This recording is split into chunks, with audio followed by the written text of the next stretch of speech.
राज्यात गेल्या काही दिवसांपासून लहान मुलं आणि मुली पळवण्याच्या घटनांमध्ये सातत्याने वाढ होत असल्याने गंभीर चिंतेचं वातावरण निर्माण झालंय.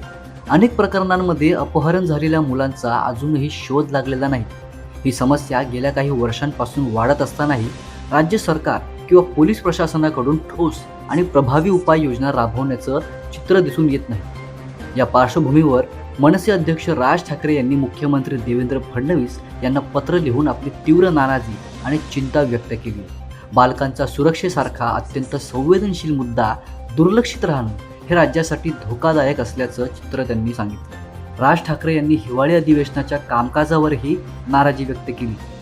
सभागृहात महत्त्वाचे प्रश्न उपस्थित केले जात असताना अनेक वेळा संबंधित मंत्री उपस्थित नसतात. त्यामुळे अशा मुद्द्यांवर सखोल चर्चा होण्याची अपेक्षा व्यर्थ ठरते. बाल अपहरणासारख्या गंभीर विषयावर विधानसभेत ठोस चर्चा न होणं ही अत्यंत दुर्दैवी बाब असल्याचं राज ठाकरे यांनी स्पष्ट शब्दात नमूद केलंय. लोकप्रतिनिधींनी या विषयाकडे गांभीर्यानं पाहणं गरजेचं असल्याचंही त्यांनी अधोरेखित केलंय.